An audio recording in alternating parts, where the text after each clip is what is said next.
go for launch. 5.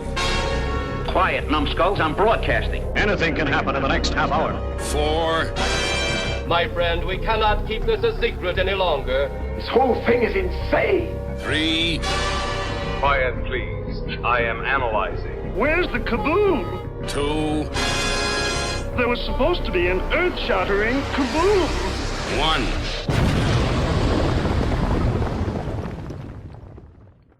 Four, 3, 2, 1.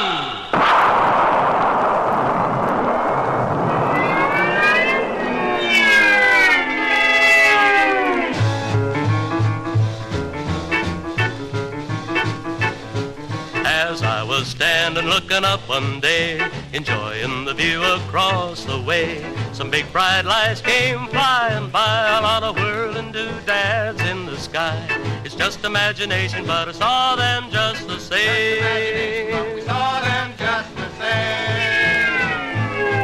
Now this sounds strange to you, I know, but take my word that it's really so.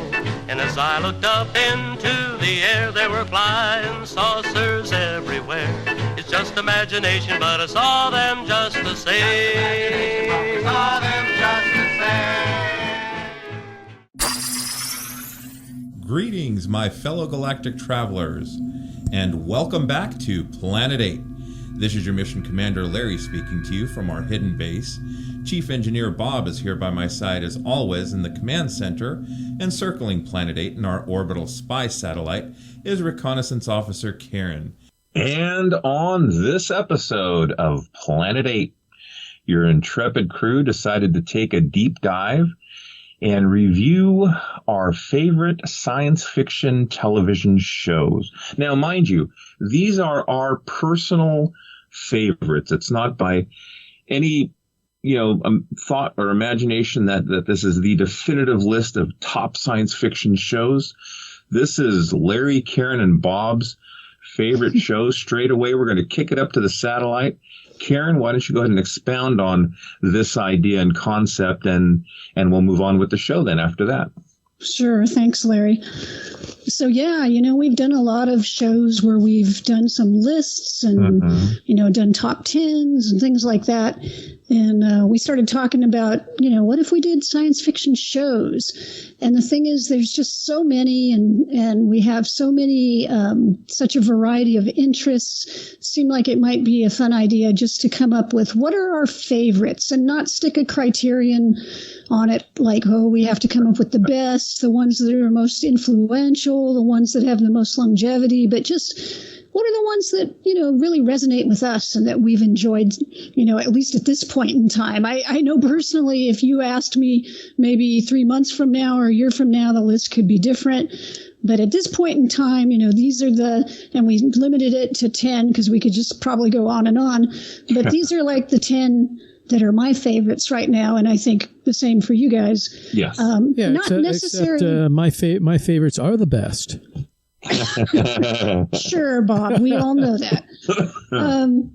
But yeah, it's not necessarily the easiest job picking these. I know we went back and forth a bit on our lists. I know for me personally, the top 4 or 5 were pretty much the same, but boy, I changed a lot of stuff in my 6 through 10. So, it was a lot of fun, though, I think, trying to figure that out. And we had some lively offline discussions about it. And, but I think hopefully the listeners will enjoy hearing all of the different shows we wound up putting on our lists, and maybe there will be some surprises. Oh, yeah. So, well, we ready to start naming? We are ready. Okay, and I think I'm going first. Yes. So my pick for number 10 is Westworld. And so this was a show that really always engaged me, always made me think, was a little, unique and different. I know we're going to talk about it later on because it's also someone else's pick in a better slot. But I will just say that, it was a surprising show to me, very very deep into what I would think was almost like literary sci-fi. Mm-hmm. So, I really enjoyed this and really needed to find a spot for it. It could have been much higher, but I felt like the first season was really great. And the other seasons maybe not so great. So that's my pick for number 10. All righty. On to the Chief. I was always kind of wondering on Westworld, like, how can they take that movie and make it into a series, especially a multi-season series? How are you going to stretch that concept over however many years? But I mean, I have the first maybe 2 seasons on Blu-ray, but I just haven't watched it yet. I'll get to it, though. Well, yeah, you'll see what they do with it. It's really different from the original film, which I love the original film, especially because of Yul Brynner. But they do a lot with the concept. Yeah, I thought Richard Benjamin would be the big attraction. So, is it my turn? It is your turn, Chief. All right, number 10. My 10th favorite sci-fi TV series is Firefly. And this came out in 2002. Produced, created, directed, written by Joss Whedon, who was famous at the time for Buffy the Vampire Slayer and Angel, and Tim Minier, who came over from The X-Files. So, pretty good pedigree. Say whatever you will about Joss Whedon. We're just looking at career. We're not looking at the man. But it took place in 2517, and there's only 2 governments basically left, America and China, and they've combined to create the Alliance. And this is really kind of a sci-fi Western type TV show, long before The Mandalorian. Like I say, it was 2002. And Captain Malcolm Reynolds, who was played by Nathan Fillion, leads a brigade of smugglers and rogues, and they go around the galaxy smuggling and stealing and doing whatever rogues do. And it was really, it lasted like 11 episodes. Well, 11 episodes aired. There were 14 that were made. All 14 came out later on DVD. It didn't do all that well when it first aired, but when it came out on DVD, it did really well. In fact, well enough that Universal and Joss Whedon went ahead and did a movie based on the TV show. The movie was called Serenity. That came out in 2005. And there's a big group of fans out there called the Browncoats that I think they just run around all the time trying to get it resurrected, but I don't think it will. So just enjoy it for what it is. It's about 14 episodes in a movie, and a lot of fun.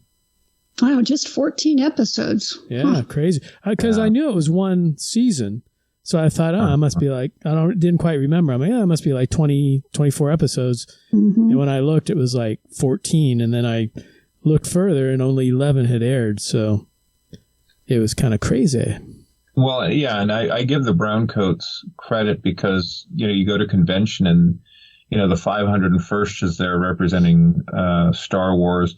There's various Star Trek clubs, and the Browncoats are always in the mix. So, okay, cool. So yours truly, your commander, picked The Twilight Zone as my number 10. And even though it's an anthology and there are episodes that are horror episodes, there are episodes that are, talking about the hereafter and everything in between.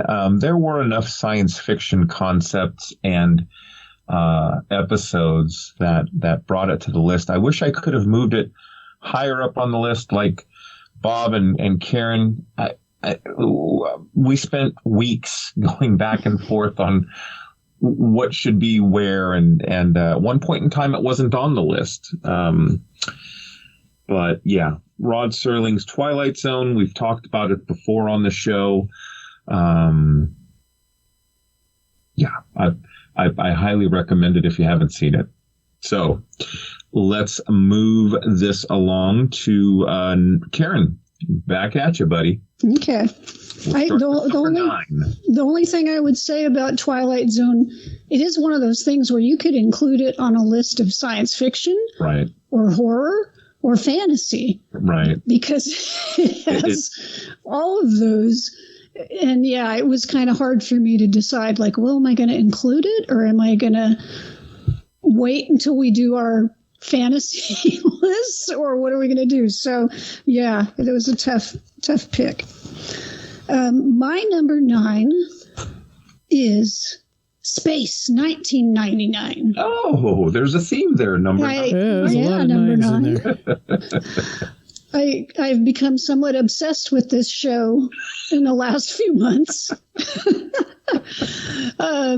Honestly, when I was a kid, I watched it a little bit, but because I was such a smart-ass kid, the whole concept that, the moon gets blown out of orbit and goes flying through space, and they meet people in other solar systems. That's just not realistic. So I couldn't enjoy it back then. But this was a show that was on. It had only 2 seasons. It was on from 75 to 77. I have to say, now that I've been watching it, the first season, the 2 seasons are night and day, completely different, because they were put together by different groups of people, including the second season was put together by producer Fred Freiberger, who did the 3rd season of Star Trek. Yeah. So you can see why. Everything. Exactly. So, like, the first season is, like, serious, kind of dystopian, oppressive, like, oh, we're being blasted through space and we can't do anything about it. And these people are attacking us. What are we going to do? Everything is like very like 70s depressing. And then the second season is like, let's always end the episode with a laugh. It's really weird, but it was 70s crack cocaine. Let's go take a little snort and let's go behind the radioactive containment center and take a snort. But I really enjoyed watching it. It has some very nice effects. The Eagle ship is on there. They're beautiful. Those ships are really iconic. Yeah. They're hard to beat. So yeah, I just really have taken a liking to it. And that's about all I can say about it. Cool. Well, the thing I really remember about Space 1999 was the fact that Star Trek was big in syndication at that point. Right. Mm-hmm. And Paramount and everyone, Roddenberry, they were all talking about, well, we're going to do a TV show. No, we're going to do a movie. No, we'll start a network with a TV show. Yep. And while they were doing all that, Jerry Anderson and Sylvia Anderson snuck right in with Space 1999 and kind of filled that gap of people wanting, I've seen all those Star Trek episodes a dozen times. I need something new, and there's nothing new on Star Trek yet. And this one came and filled the void. Yeah.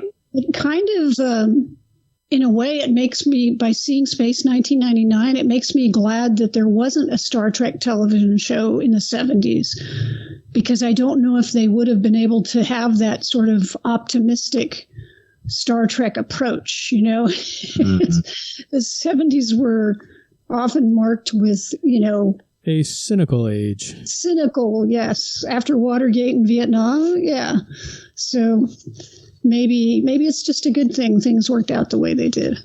Yeah, I have started watching, in so many things in my life, Walker has influenced some of my TV and movies and just ideas and concepts in life. And the jury's out on this one, though, kids. That's 3 episodes in, and I'm like depressed. So, you have to be in a certain frame of mind to watch Space 1999. Yeah, oh, yeah, definitely. Yeah. But I love the Eagle one. Those spaceships are very cool. So on to our chief engineer, Bob. Number 9. Number 9. I had The Outer Limits. Oh, good one. And, I'm really thankful for The Outer Limits because it got us like 24,000 likes on YouTube. I didn't even think about that. That's right. It's the gift that keeps on giving. I think we should hashtag every episode Outer Limits.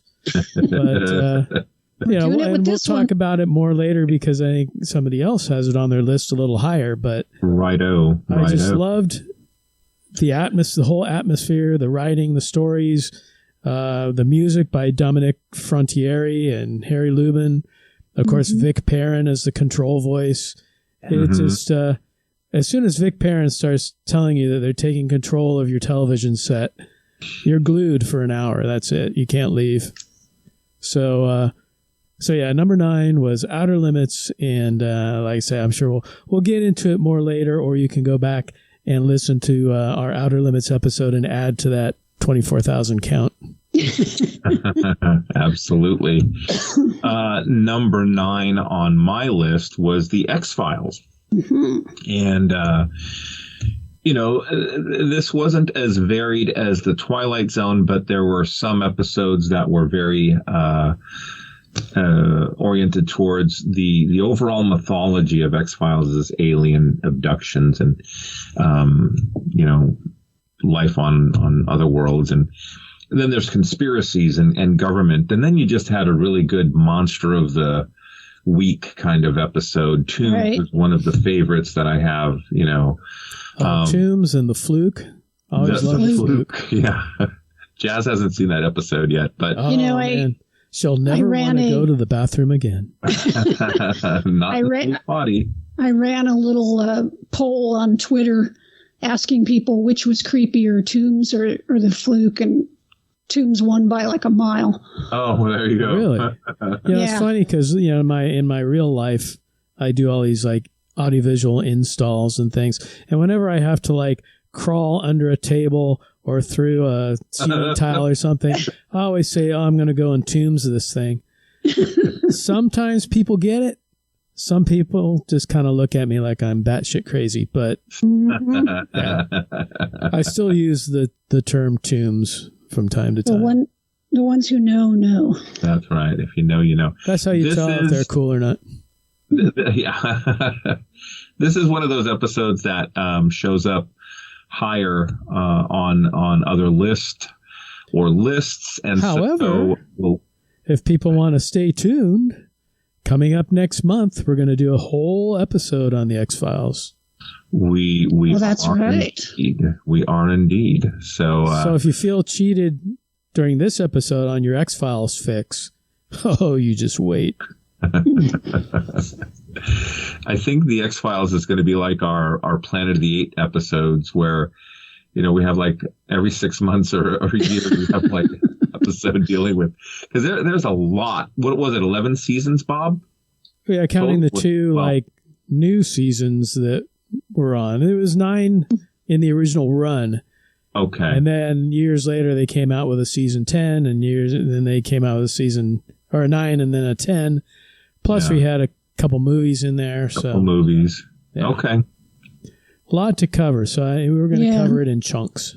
Yeah, but we'll wet your whistles on our top 10 show today. It'll come up again, trust me.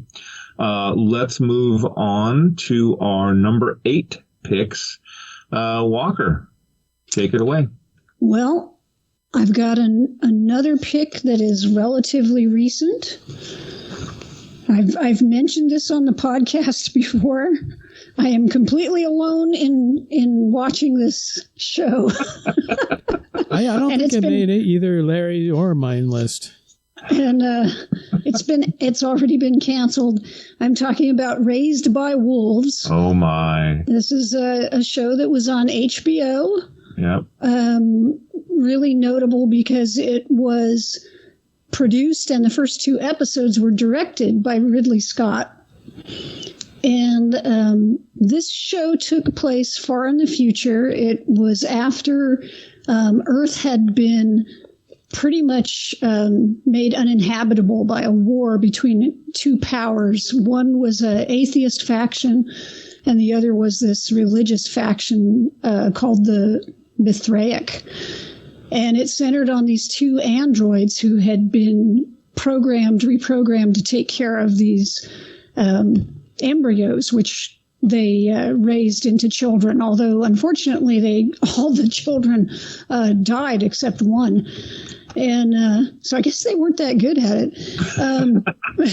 They weren't so much raised, but there was just a lot going on. It was really dense science fiction. Again, like this was a show where I would watch it, and then for a few days afterwards, I would be thinking about different things that happened in the show, and questions about like androids and consciousness and using these machines to do these things, and it also looked really cool. It had really beautiful design work on it. Had some amazing visuals and special effects with like these gigantic starships. It was just a really neat show. I'm really sad that they canceled it because it didn't come to any kind of real conclusion. Maybe someday we'll get a movie or something to wrap it up. But really interesting show, and I continue to recommend it. Well, God bless you, my friend, because if you think 1999, Space 1999 was kind of dystopian, and when the mother android lost her mind and started, I don't know. I remember you did try to watch it. I did. I know. It's one of those. But anyway, you liked it. It's on your list, and that is a good thing. On you. Yes, and we'll move on to Bob's number 8. Take it away, Chief. Yes, Karen continues to carry the torch. And speaking of carrying torches, my number 8 pick is Torchwood. I see what you did there. That's right. A British show from the BBC. In fact, the first 3 seasons, I think, like season 1 was on BBC 1, and season 2 was on BBC 2, and 3 was on BBC 3. And then the 4th season was sort of an American-British co-production, and it's ended up on Starz. So it actually had more of an adult theme, but the entire series is pretty adult in nature. It was on from 2006 until 2011, and basically followed Captain Jack Harkness, and he was played by John Barrowman, and he led basically the group Torchwood, and they were basically like alien hunters, and they would go out on different adventures, and the interesting thing about it is Captain Jack Harkness originally appeared on a TV show that everyone's going to be disappointed we don't have in our top 10, Doctor Who. That's right. In fact, it's funny because if you write out Doctor Who, like not abbreviated, but it's Doctor Who, and you mix up the letters, you can make Torchwood.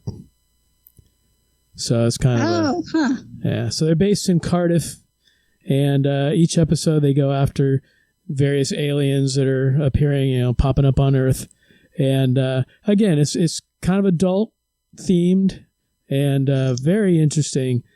Some episodes are incredibly dark, and again, the Starz season 4 really pushes the envelope on it, but it's a really good show. If you get a chance, definitely look it up and check it out. Excellent. Okay, my number 8, Westworld. And hey, I've heard of that.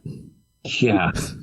So we all love the Richard Benjamin Yul-Brynner movie, Westworld. What was the second film called? Future World? Future World. Yeah. And that was not nearly so good. Not nearly so good, but it is interesting. Anyway, so this TV series had a couple of big name actors, Anthony Hopkins, right? Right.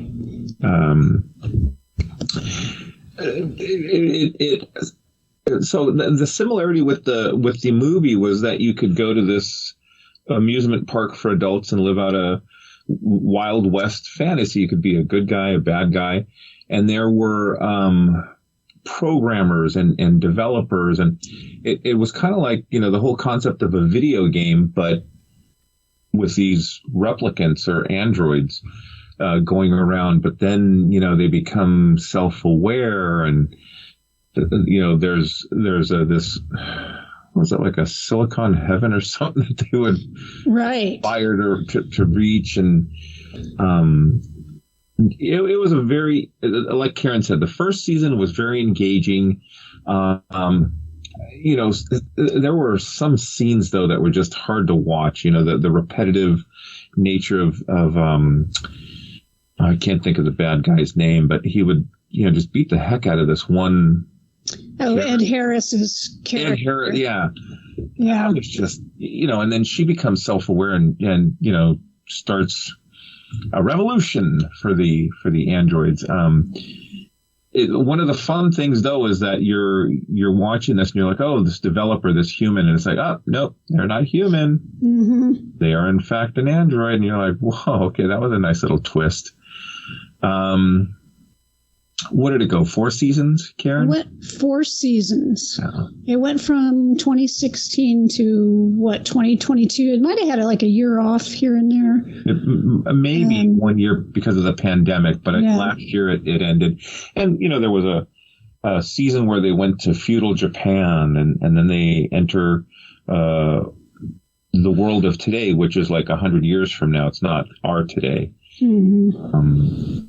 It was just a very interesting, well-paced series, and it's too bad that they're not going to have that last season to wrap things up. Although I will say, I have to rewatch the last 5 episodes of the 4th season because I couldn't understand everything. Well, I think that's kind of the thing with it. It's both fascinating and frustrating. Yeah. Fascinating in that there's a lot of concepts and things flying around, and you sort of think you get it, but then it's frustrating because at different points I know I would find myself going, whoa, wait a minute, what? What's happening now? Or what? Where are they? What? Who's what? And I'd have to go back and rewatch things. It certainly was never a show where you could sit there and play on your phone. Right. You had to give it your full attention. It's really too bad because they had planned like, okay, we're going to wrap everything up in the 5th season. And you wondered for me, wondering okay, so now sort of the androids and the humans have come to a place where, the androids had been on top for a while. Now, are they going to have some sort of, I don't know, are they going to be able to work things out to some sort of equality, or how is it going to work, and unless we get a new series or a movie or something, I guess we'll never know. Something out of it. Yeah, the oppressed become the oppressors. Right.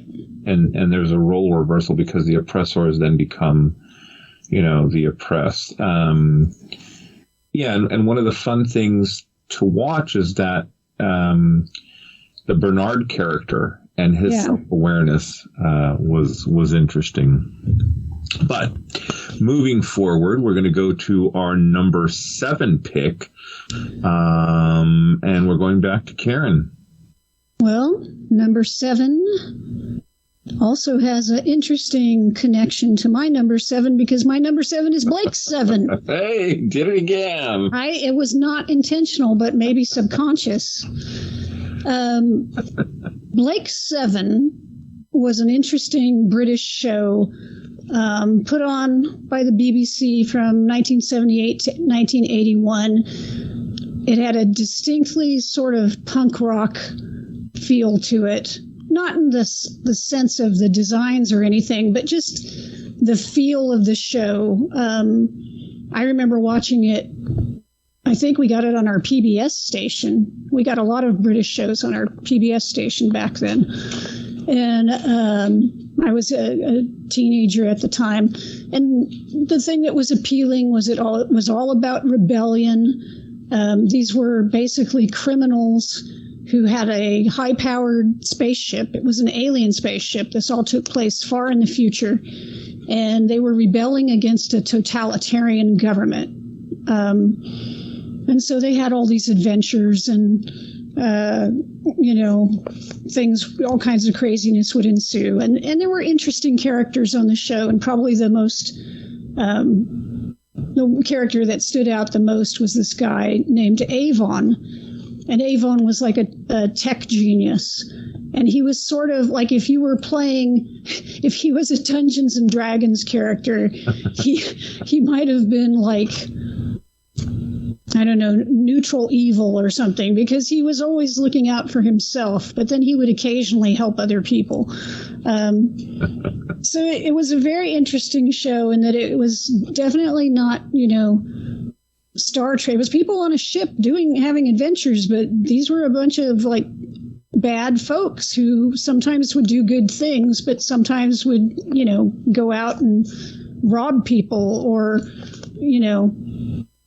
they were always being chased by the government. The government was bad too. It was kind of hard to figure out, like, well, who is like the good guy, or maybe it's like the lesser of two evils, sort of. Right. So anyway, it was a fun show, and I remember just thinking that at the time it was something I had never seen before. And I've tried to find a good collection that I could watch, but unfortunately, I don't think there's been the correct region disc put out. I'd have to get one of those players where I could play any region. You don't have an open region player? No, I do not. So that's like standard equipment in this type of fandom. Well, I guess I'll have to look into what kind of investment that would be. So. All right. Well, moving on. Chief Engineer Bob, your number 7 pick is... Number 7 pick for me, and I was commenting at the beginning of the show, or before the show, that I originally thought when we proposed this that we'd have a bunch of old 60s shows and, we'd be looked upon as the old crew.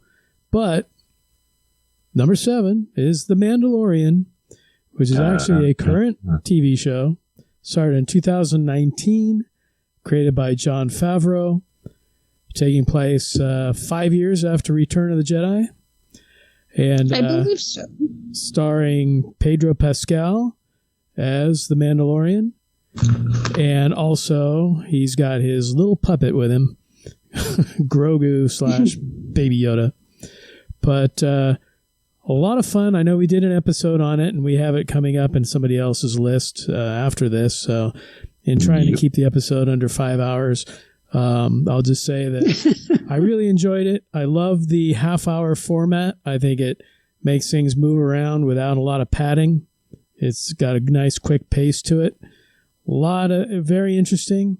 And The Mandalorian definitely saved Boba Fett when he came in for a couple episodes and just saved the show from... No kidding. From a long, lingering death. So that was my number 7. Interesting, because my number 7 is Boba Fett. No, just kidding. Interestingly enough, I don't think Boba Fett made it on anybody's list. My number 7 is the $6 Million Man, Steve Austin. The whole concept of bionics, and that, to this day, that has the best intro of any series, hand down. Plus, it had kids running around the playground in slow motion. Oh, man. I don't know if it was my birthday or Christmas, but I got some socks with bionics painted on them, and it had $6 Million Man, and I put those suckers on, run around the block. But if you have not had the opportunity to watch the $6 Million Man, kids, I highly recommend it.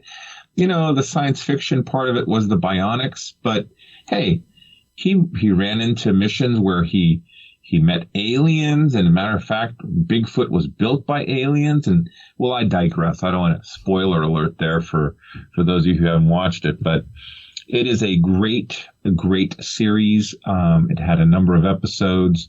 Lee Majors was a star, and if you watch closely enough, one of the episodes will have his then wife, Farrah Fawcett Majors. And I'll leave it on that. Let's move our list on. Well, it even had William Shatner in an episode. It did have William. There were a lot of guests. And the omnipresent John Saxon was in another episode. It was in probably my favorite episode. There you go, Bob. So, yes. Was John Saxon one of the ones where they take the face off and he had the robot underneath? Yeah. Yeah, he was like a bionic, not a bionic double, but he was like another scientist had made a bionic man, and he was, and it just so happened to be like one of Steve Austin's best friends. Yeah. How terrible. Yes. It was drama. It was a good one, though. Bionics. But let us move on to number 6. Karen, take it away. All right. Well, at the 6th position, and this might shock some people, I put Star Trek, The Next Generation. There has to be some kind of election fraud going on here. I can't imagine Star Trek not being in the top 5 of Walker's top 10 list. But so the reason, and it appears on another list at a better poll position, so I will not go into much detail. But the thing is I do like Next Gen. It's not my favorite Star Trek. It's my 3rd favorite Star Trek. I know. But the thing is and there were a lot of good stories in Next Gen, The crew overall is just a little bland at times. I hate to say it, but in rewatching, and part of that is that whole Roddenberry edict of, everybody has to get along, and they don't have any arguments. They don't fight. I mean, if you watch this and then watch like Deep Space Nine, it's like, holy cow. One is like oatmeal and the other is like, a juicy like enchilada or something. It's just, they're so different, man. Well, they did have that one doctor like in the first season that did nothing but rag on Data all the time. Oh, and I thought they were trying to capture sort of the McCoy-Spock dynamic. But she just took it way too far, and they ended up kicking her off. And they threw her out the airlock. Yeah, get her out. Dr. Pulaski. Yeah, in the 2nd season. Well, and there's a whole story behind why Gates McFadden left and came back, but we don't need to go there. But they took it too far. And the thing is, it was like. Let's move on. Let's wait until we'll get back to it. Very engaging conversation. But let's move over to Bob's number 6 pick. Bob's number 6 pick is actually the series that came before Karen's pick of Space 1999, and that would be Jerry Anderson UFO.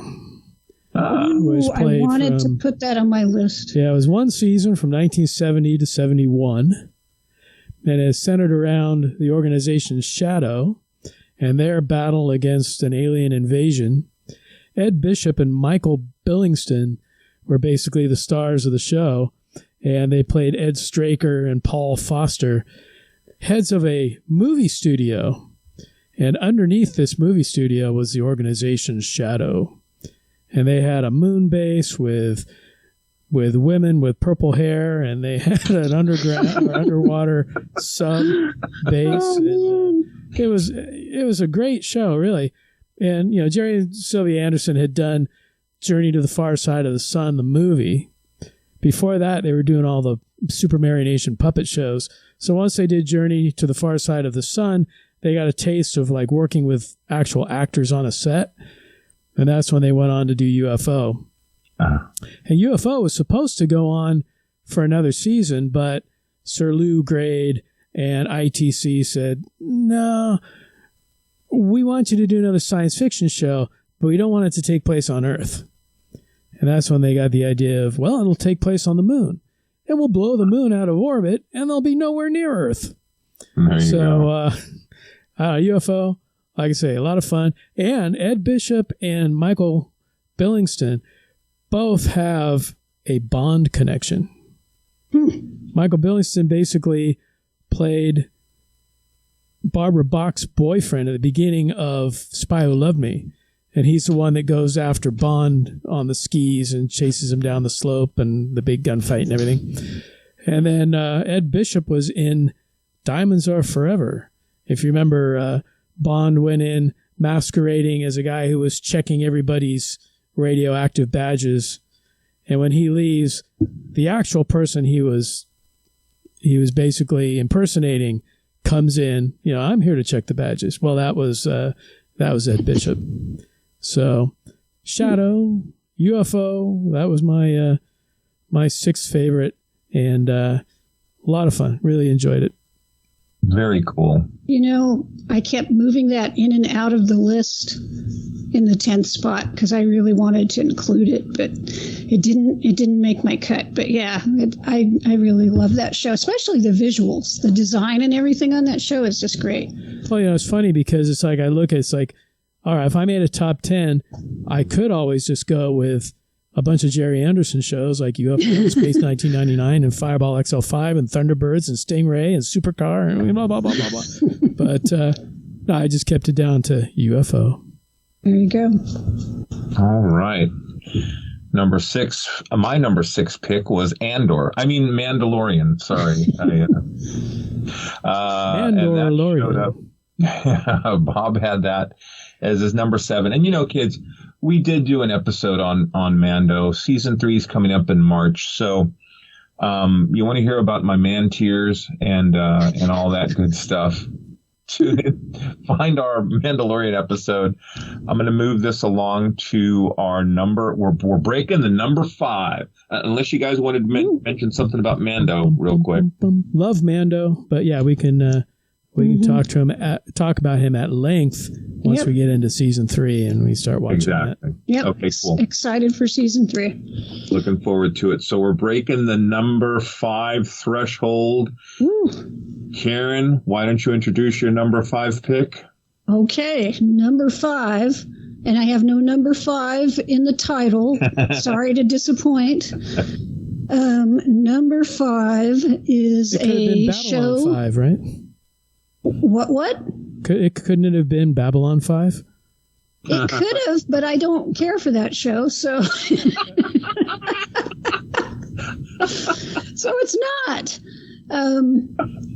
It's another show that I've mentioned a couple of times here on the podcast.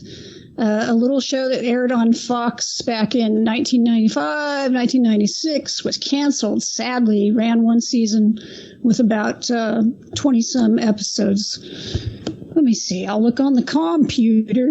Look it up on the computer. It was 23 episodes. Space Above and Beyond.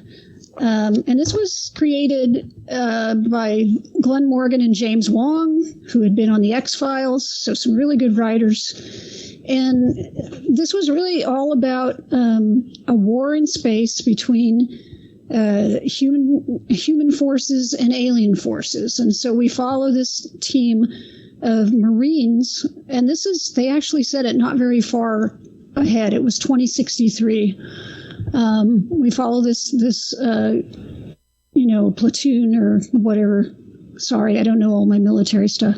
As they battle these alien forces that are known as the Chigs, which I assume is a kind of a slang term, and defend Earth. And I just really enjoyed it because I thought it was a very human, naturalistic portrayal of what it would be like to be in war, and especially how war would affect these young people as they had to take lives and do a lot of things that were really difficult and not a lot of fun. So anyway, another one I highly recommend for folks out there. Cool. Moving it over to Bob. Number 5. Number 5. Well, you know, I said I didn't want to do a bunch of Jerry Anderson shows in my top 10, but number 5 is another Jerry Anderson show. And that is, out of all the Super Marionation series, my top favorite would have to be Captain Scarlet and the Mysterons. And it's just an amazing show. I just got to say it's amazing. It's basically the Mysterons have a regenerative ability, and what they do is they come down and they kill people and then take their identities as they regenerate. Well, Captain Scarlet gets killed, gets taken over, and he regains his memory. So now he's an Earthman again, but dun dun dun dun dun dun dun, he is indestructible. Oh. So the greatest thing about this is at the end of every episode, he's in some battle or he's in some peril and he gets killed. He gets killed like at the end of every episode, and then, hey, he's back because he regenerates. So a lot of fun. Basically, also Earth seems to be the bad guys because they take a mission up to Mars where the Mysterons have a base, and they mistaken a communication device for a weapon, and they fire on the base and start this interplanetary war. And so the organization Spectrum is basically Earth's defense against the Mysterons. And being Spectrum, of course, all the agents are like Captain Scarlet, Captain Blue, Lieutenant Green, Commander White. So, but great show. Keep it brief and check it out. Okay, cool. My number 5 is a British science fiction show / comedy. Before I name the title, I will recommend that you watch the season 3 episode called Backwards. I'm talking about Red Dwarf. If you have not Red Dwarf, you are depriving yourself of one of the greatest pleasures. This tells, there's this mining ship called the Red Dwarf, and it's, far out in space, and Dave Lister turns out to be the last human alive in the galaxy. And I won't get into, how that happened. You have to watch the show. The computer, the AI on the ship wants to keep him sane. And so rather than making a holographic companion of his best friend or his girlfriend, Holly is the name of the AI, and Holly has gone insane because Holly's been alone for like a million years. And Holly recreates Dave's, not like enemy, but his an antagonist, Arnold Rimmer, and it's a holographic version of him. The cat that Dave Lister had smuggled on the ship had evolved over the millions of years, the cat people, and they'd since left the ship, but this one cat remains in disguise in the form of a human, and he's all prissy and proper, and it's hilarious. The first 2 or 3 seasons, there's no android. They come upon Crichton. There's a distress call, and it's hilarious. It's gone on for like 10 or 11 seasons on various forms of the BBC. I really, really wish you guys would check it out. If you do, let me know what you think. We're going to kick this thing into gear. We're going into number 4. Karen, what is your number 4 Should pick? Karen and I say this in unison? Want to do it on the count of 3? Yeah, actually on the count of 3, because it's on both your lists at number 4. Are we gonna say the, or are we just gonna say? Yeah, we'll say the. Okay. Okay. 1, 2, 3. The X-Files. Nicely done. And again, we're going to be doing a nice, big, juicy X-Files episode soon. We are. We are. So we can probably. But Karen, what was it about the X-Files that made you put it at number 4? Well, I have been rewatching it, and it made me remember like how much I loved this show when it came out. And I think the reason I loved it so much was growing up, I had been, me and my brother, we had both been really fascinated with UFOs. We grew up near a Air Force base, and they launched missiles all the time. And we would hear stories from different people who had been around the base about, they saw UFOs out there and stuff. And that started to kind of ignite the interest. But also, back in the 70s, there were just a lot of UFO stories going around. There was the Pascagoula and the Hills, and the Hills were 60s, but there was UFO stuff all the time.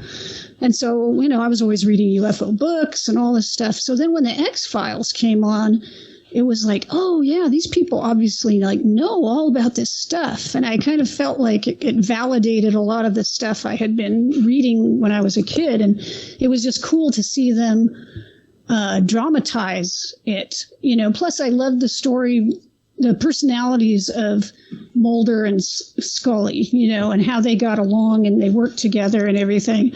I have to say, once like Mulder disappeared, most of my interest also disappeared because it just didn't feel right. I felt like the show was really about Mulder and Scully. Hey, I love Robert Patrick, but yeah, when he came in, it's almost like they reversed the roles because he and his partner, he was the one that didn't believe, but he didn't have a scientific background like Gillian Anderson's Scully did. So he just didn't believe because he didn't believe. And again, you could, much like the early episodes of the X-Files, you could hit him over the head with an alien and he still wouldn't believe that it was there. Yeah. So he was just way too cynical and non-believing. And yeah. Let's save all that juicy stuff about Reyes and Agent Scully and Doggett. And Doggett. And yeah. So my number 4 pick was the Ron Moore version of Battlestar Galactica. And man, oh man. I was wondering which version that was going to be. Yeah, I hadn't specified, but Edward James Olmos as Adama and the whole crew. I mean, the way that they were artistically able to utilize the word frack, unlike the original 70s version, was just amazing. What they did with the Cylons was fantastic. Cylons had the ability, they evolved and there were like human versions of Cylons and they had infiltrated the crew. And then there was, the final 7 or 6 or whatever. There was religion, where the Cylons were religious and it was the humans who still worshiped the gods Apollo and Zeus and Athena and the Cylons would talk about the one true God. Battlestar, I think, for me personally, suffered the same fate as Lost, where they wrote such a good show with such interesting characters that you invested so much of your time, and they just didn't know how to end it. Yeah. If it was me, I would have ended it with the season 3 cliffhanger where they reach Earth. And they reach a nuclear apocalypse version of Earth. We had destroyed the planet, and here were the last remnants of humanity. And it was like, because that was, the whole thing. There was some hope. There was always hope, but oh man, it should have been that whole thing. Like the hope you looked for was you, or whatever. Yes, right? Exactly. See, at that point, it could have gone off into a tangent and remade like Galactica 1980. Motorcycles. That's what they need. More motorcycles. Did that make anyone's list, by the way? I don't know. Such an abomination. Anyway, I could go on and on about Battlestar, but it's not on anybody else's list. So let's cut to number 3. Number 3. Aaron, taking us into the top 3. My number 3 is that spicy enchilada. Oh, yeah. Star Trek Deep Space Nine. Yep. Now, this is going to show up momentarily on another list. You think. So we'll talk about it more, but I have to say I really, really love this show. I wish they would make an upgraded version on Blu-ray because it's hard to look at in standard def, but I do watch it. Pluto TV has it now. If you guys get Pluto, it looks pretty good. Yeah. But it's such a wonderful show, and it has struggled. People haven't always. I think it's finally starting to get the respect it deserves. Such a wonderful, deep show that brings in, like you're talking about, religion, politics, family issues. Captain Sisko had a son. Well, hold on, buddy. Let's so save. Yes, we'll save it. We'll move into it in just a moment. But yes, I feel your passion, buddy. I feel your passion. Love this show. let's take it away to Chief Engineer Bob. Your number 3 pick is Star Trek. Not Deep Space Nine, not Next Generation, the original Star Trek. No bloody people are probably out there going, people are out there going, what? You mean there are 2 series that are better than Star Trek? Yes. But anyway. Well, surprisingly enough. I grew up with Star Trek. I was a Trekkie. I went to all those Star Trek conventions back when there was only one series. And, I just loved it over the years. And, so I did make number 3, but, it has the perfect ensemble crew. I think if you look at Kirk, Spock, and McCoy, I think many, many TV shows try to recreate that camaraderie or that type of character interaction, interplay, friendship, unsuccessfully, I must say. But they just kind of hit lightning in a bottle with the original. Well, hang on to those thoughts, Bob. We'll be talking more Star Trek in a little bit. My number 3 is Star Trek: The Next Generation. There you go. And, I know a lot of people are... Look, when The Next Generation first came out, I was in the camp. We have an original series. What the hell are you guys doing? And I refused to watch the entire first season of The Next Generation. There was a convention I was watching where they asked Shatner, why did you guys steal The Next Generation's theme song for the motion picture? And Shatner's like, they stole the theme song from us. That's our motion picture music. And if you listen, this is interesting. If you listen to the motion picture soundtrack and you listen to that dun, dun, dun, dun, dun, dun, dun, it's very slow. It's meant to convey emotion, and when they move it to The Next Generation, they sped it up, so it's almost like a Benny Hill version of basically. But such great stories with the character of Data. I've talked about this before. And we should really do a Next Generation episode. I think we've done a couple of, here's our favorite episodes of the original series and stuff. Yeah, it's probably time. We should, yeah. Because, Karen and I can go on and on and on about the Next Generation, but we still have to get to our number 2 pick. So, Karen, any last thoughts on the Next Gen? I know you were getting into...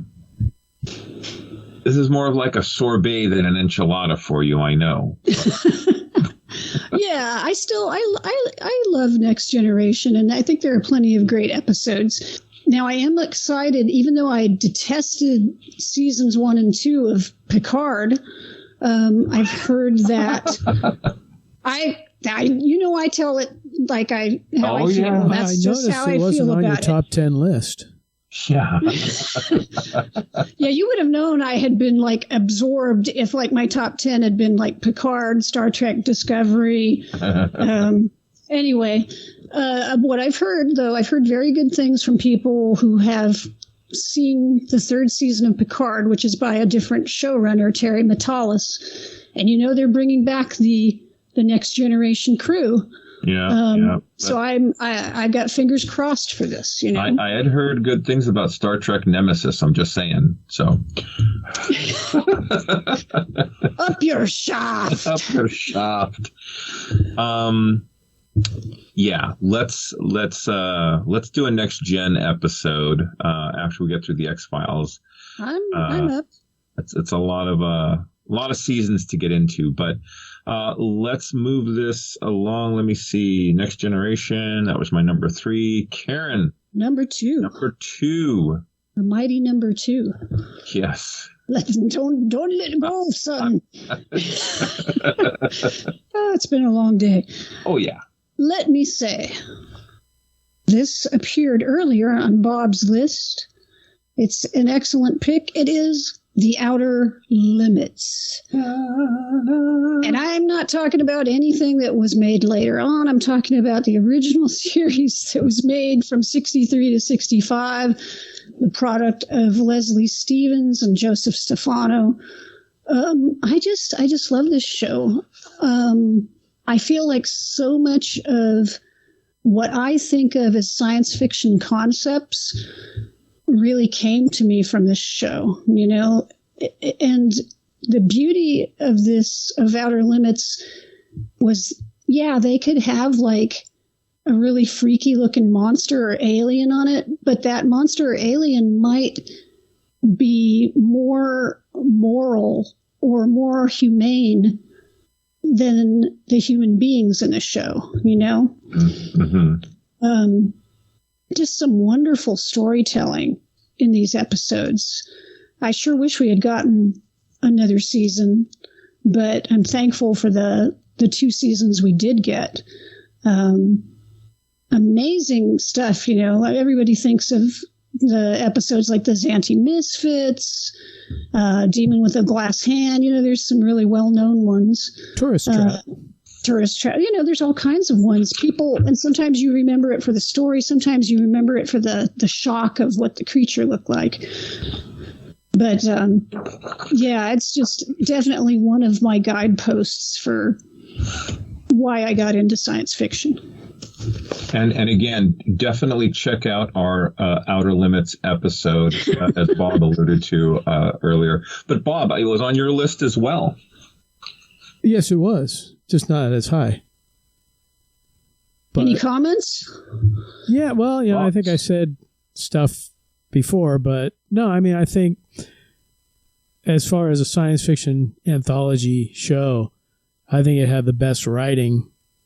You know, of course, Twilight Zone had the classic Rod Serling writing in it, but I think Outer Limits was more kind of hardcore science fiction in its concepts and its writing.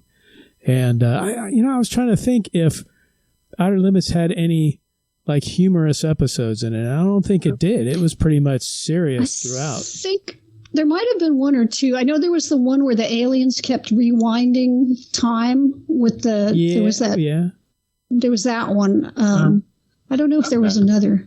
But I think it stayed pretty serious in tone. Mm-hmm. And I always enjoyed it. Back then, you know, now I love Twilight Zone, but back then I liked Outer Limits better just for the Wa-Chang aliens and creatures and things that showed up in the show. Indeed. It's a good pick. It was on my list and off, and, you know, next time we'll have to do a top 50. Okay, but moving right along. My number 2. Wouldn't that wait a minute. My number 2? Bob's got a number 2. Number 2. Sorry, Bob.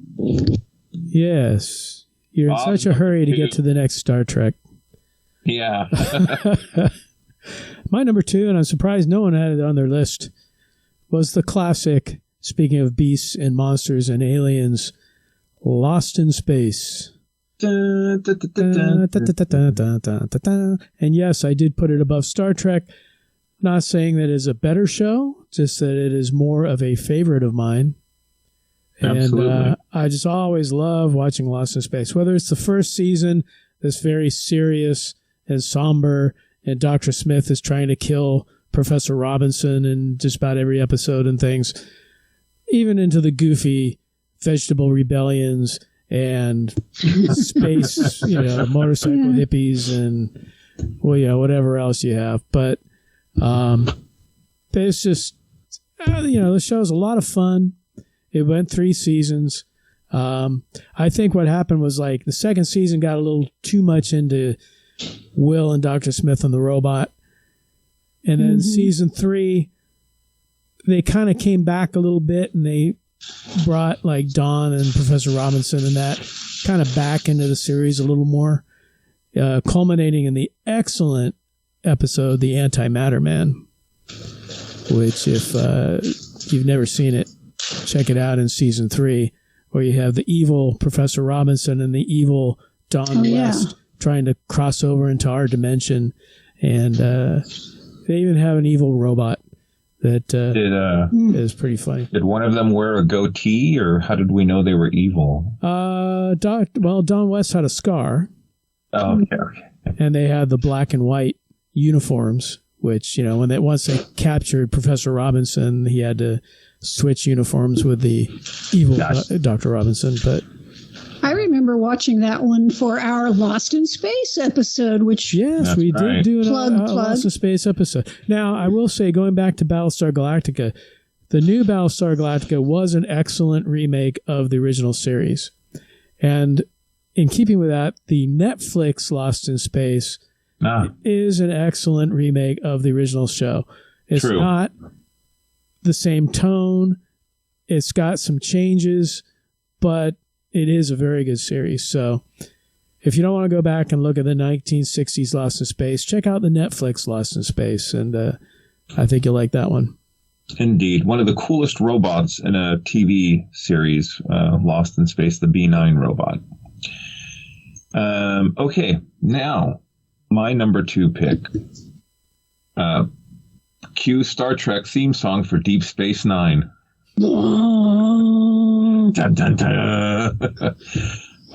This is the series that had some grit of difference between the Next Generation and Deep Space Nine. Benjamin Sisko, series lead, was a commander, not even a captain. He's assigned to Deep Space Nine space station, which, you know, is a station that was run by Cardassians, and you know, it's by a planet Bajor, and it was almost like an occupation, like the Palestinians, and I mean, there was like, and then they brought in the religious aspect of it, and such a deep show with such good stories, real good writing. Karen, go ahead, give us a few words on your love of Deep Space Nine. Well, I think the thing about it was that they were able to take those characters in places that like Next Gen couldn't, where, you know, it was more akin to the original Star Trek, where, you know, the characters didn't always get along. They didn't always agree on what was the right thing to do. And that, you know, heightened the drama and the conflict. And you had really well-defined characters, you know, in the same space station. We had the Starfleet officers. And we had Kira, who was the Bajoran liaison. You had Quark, who was the Ferengi bartender, who was always causing some kind of trouble behind the scenes. You know, Garrick was a Cardassian who was still on the station, and it was always kind of like, is he a spy? What is he doing there? It was always mysterious. And then Klingons coming and going, and, you know, there was always this mix of people, and they all had their own you know, goals and beliefs and stuff. So it was fascinating, you know, the way they could bring together all these different people and tell stories around them. I think they went a little askew. It's funny when you were talking about Battlestar and Lost. And I think the 7th season with the Paw Wraith stuff was a little unnecessary. Yeah, I agree with you on that. But, you know, overall, I felt that this was sort of the richest, most complex of all the Star Trek series. I agree. I can't remember the name of the episode, but, you know, a lot of people say, well, Kirk was such a rule breaker, and Kirk, you know, prime directive and, you know, whatnot. There's a beautiful episode where the Federation is projected to fall. There's a war going on within months, and they haven't, you know, put that out there. And Benjamin Sisko has to make a decision to basically lie, cheat, and steal to bring the Romulans into the war. Otherwise, the Federation, the Klingon Empire, will fall. Mm-hmm. And he's explaining, you know, the rationale why he shouldn't do it, why he should do it. And ultimately, he says, I did do it, and I'm erasing this log. And it's like, whoa, you know, that it has gravity, you know, that he made, and the conflict that, you know, he had to wrestle with. That was in the Pale Moonlight, where he basically lets Garrick go through with the murder of some Romulans. Yeah, to pull the Romulans through but the thing is that we'd never seen any of our other Star Trek characters put into that kind of situation. So would Kirk have done it? Would Picard? You know, we don't really know. But yeah, I remember sitting there after that episode ended and just sitting on the couch and not like my jaw had dropped. I didn't know what to think. And for a while, I didn't know what to think about Sisko. I was like, how could he do that? But then, what else was he going to do? So it made you think. It did. And Kira had some of the best stories of any Star Trek character. And, a testament to the writing, even the Ferengi had some good episodes. But you know what? We need to do a Deep Space Nine episode. We need to get into our number one picks. Number one, and we're going to switch things up a little. We're going to let Bob share his number one before Karen and I share our number one pick. So, Chief, take it away. Well, it's not Star Trek The Next Generation or Star Trek Deep Space Nine. It's Star Blazers. Cue music! Dun, dun, dun, dun, dun, dun, dun, dun, dun. Yes, Star Blazers, a.k.a. Space Battleship Yamato. And to me, there ain't none better. So, it was created by Yoshinobu Nishizaki and Leiji Matsumoto, based on a comic by Leiji Matsumoto. And very, very stirring music throughout by Hiroshi Miyagawa. And basically, it follows, if let's say we take the first series, and it basically has the Gamelons planet bombing the Earth to the point where civilization has moved underground. And Susumu Kodai, a.k.a. Derek Wildstar, and Venture basically go out and discover this crashed spaceship with a woman inside who offers them the Cosmo DNA, which allows them to convert the old Japanese battleship, the Yamato, known in Star Blazers, I guess, as the Argo, into basically a spaceship. And they're able to journey out to Iskandar to find the actual Cosmo DNA to bring back, and it would resuscitate the Earth. And of course, all the way along the way, they're thwarted on the way by the Gamelons, led by leader Deathlock. And they went on to spawn other series, movies, remakes, live action film, all the way up through today. They're still making them. But the original, when it was first on, didn't do all that great. But they made a compilation film, released it in theaters, and people just lined up around the block to see this thing. And the series came out in 1974. The compilation film was 77, probably to cash in on the Star Wars craze. But that basically, it took off like gangbusters, and followed up by a movie, another series, a TV movie, another series, a couple more movies, and it's a phenomenon. And it has had so much influence on Japanese animation, not just in tone and story and style, but it was one of the very first Japanese animated series to have a continuing story throughout the series rather than just episodic adventures. And it spawned other spin-offs from Matsumoto, like Captain Harlock and Galaxy Express 999 and Queen Millennia and all these. But Star Blazers / Yamato was the classic, and to me was my favorite of all the sci-fi TV series. Excellent pick, Chief. We now return you to your Star Trek adventures.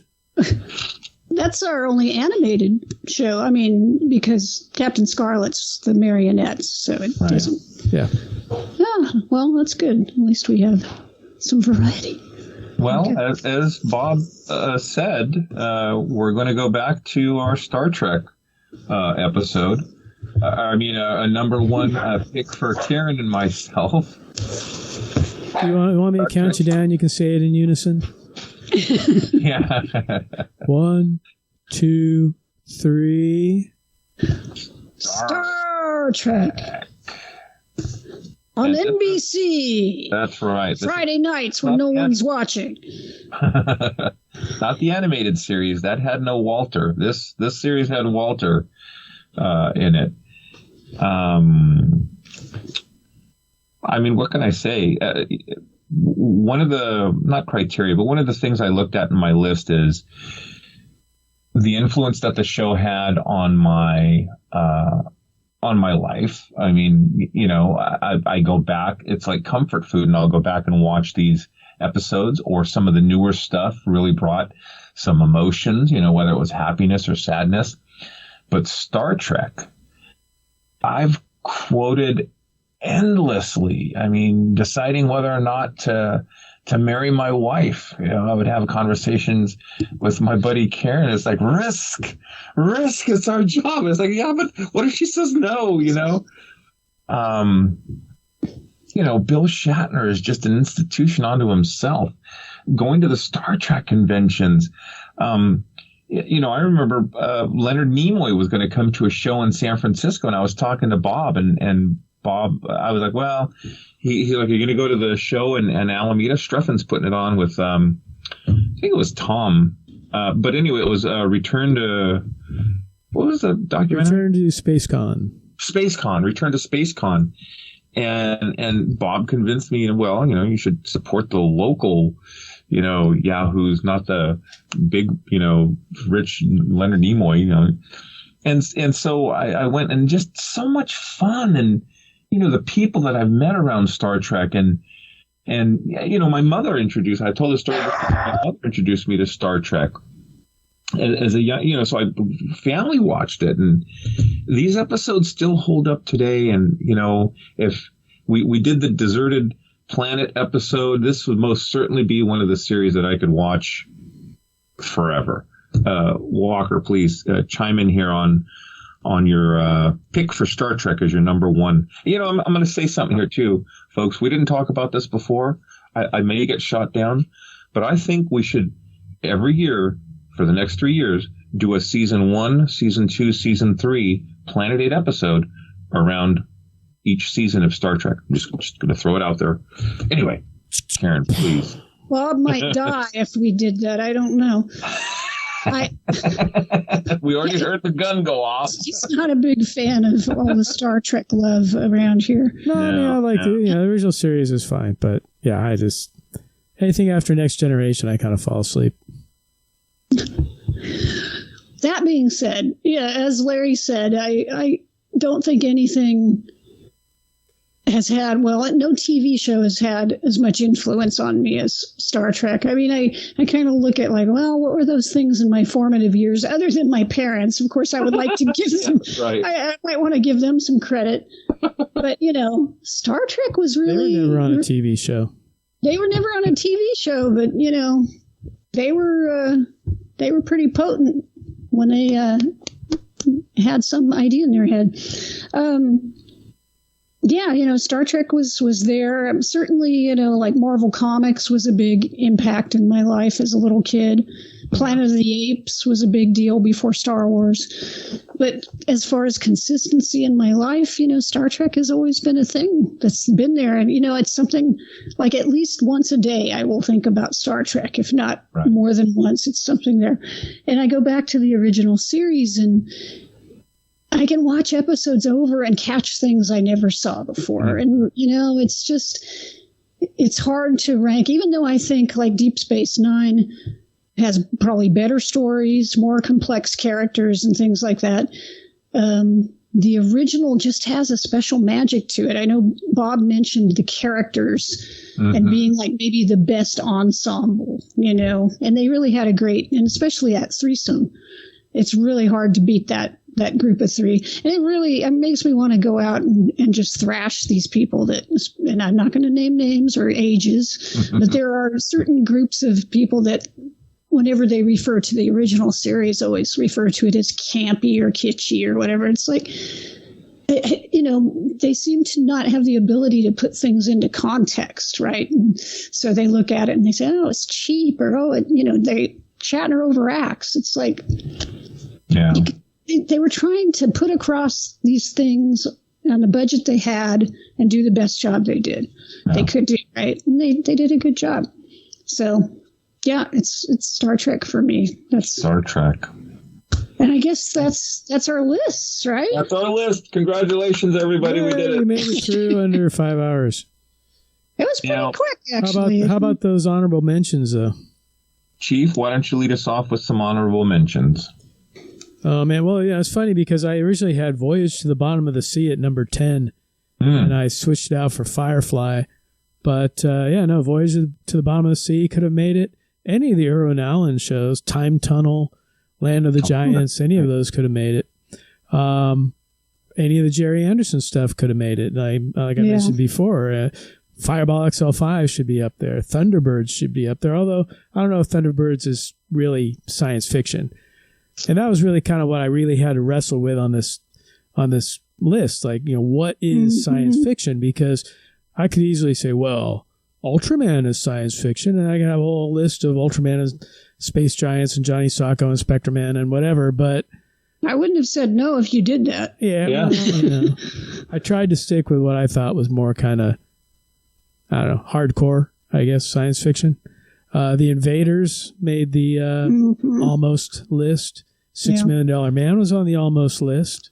Oh, I'm surprised the Orville didn't make it. The Orville is also on the almost list. And I'm kind of, back and forth whether I should have put it on the top 10, but it's bubbling closely under.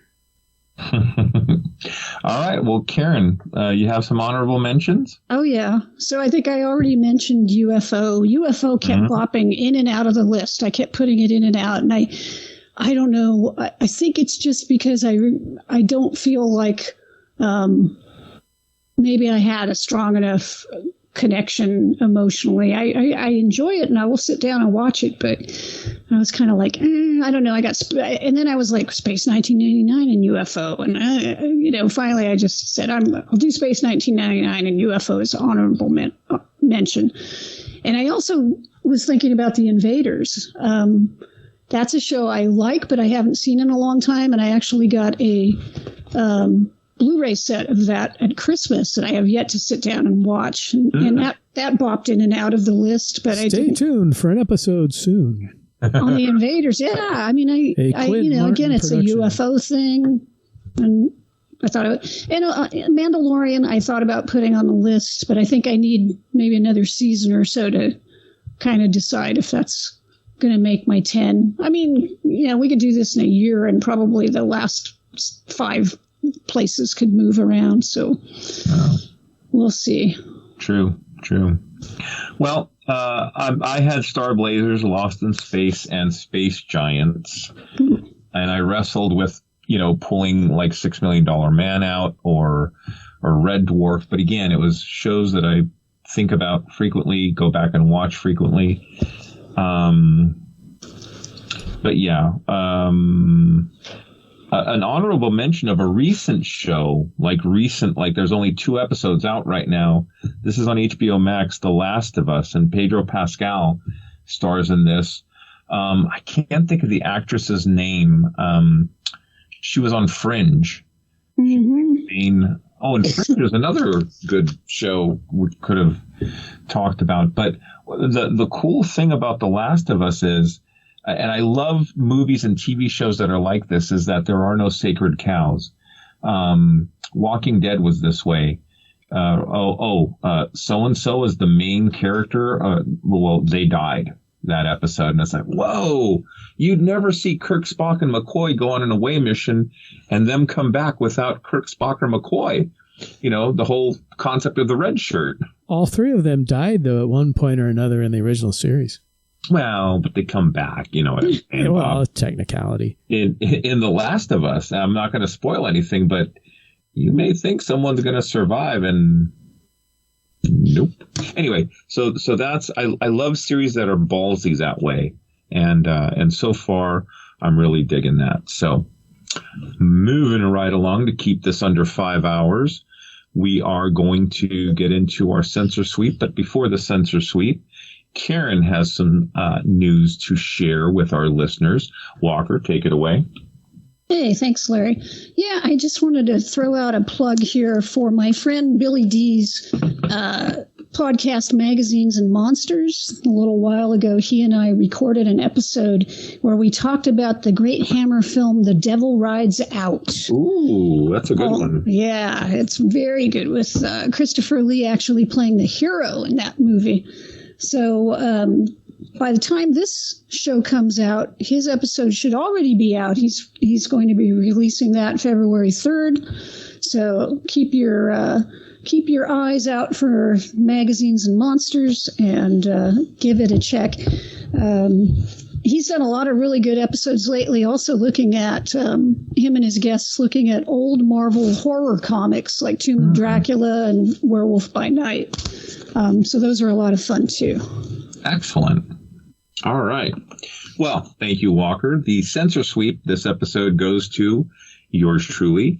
Recently, I picked up a Galactus the Devourer Premium Colossal figure, and this is put out by the fine folks at Hero Clix. You can find them at heroclix.com. Back in the day, Karen and I with some friends would play Hero Clix, and it's my god, little figures, and it's a combination of like dice and cards and maneuvering. And there's this map, and you have DC figures, Marvel figures, heroes, and whatnot. So the box reads here: the Devourer of Worlds draws near. As Galactus's hunger grows, his next target is revealed. The Hero Clix tabletop. I just thought that was kind of cute. This guy, I don't know how tall he stands, but he's a biggin. And he is available at your brick and mortar comic book stores, toy stores. He's online. I mean, Amazon has everything, so you can go out there. But I've yet to play a game with Galactus involved. God bless Jasmine. You know, I'll ask her to watch this movie and that movie and TV show, and now I'm talking her into playing Hero Clix. So, yeah. Well, I hope none of your games with her are as contentious as some of our games. My God, I know. Well, we'll have a bottle of wine at the tabletop. The old tabletop with Karen, we had brownies and we had a lot of sugar high going on. So. What do you mean? We'd play with a friend who had no concept of, you know, Spider-Man's relationship with the Fantastic Four and Batman's relationship with Wonder Woman. And she would just put people together based on the numbers and the kind of damage they could do. And it's like, or how they looked. Yeah, or how they looked. It's like, the Riddler's not going to join up with Spider-Man. What the hell?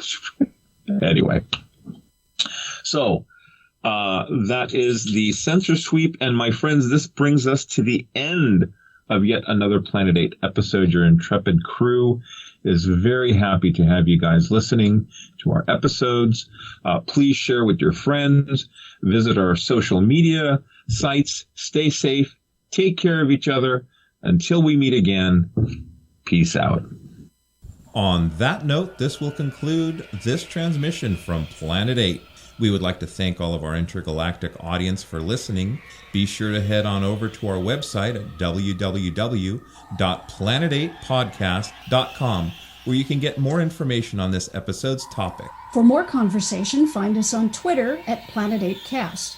Or on Facebook at facebook.com/Planet8Podcast. We want to thank you guys for tuning in each and every episode. We look forward to your input and opinions. Until next time, this is Planet 8 signing off. End transmission. By George, he's got it. It is the end.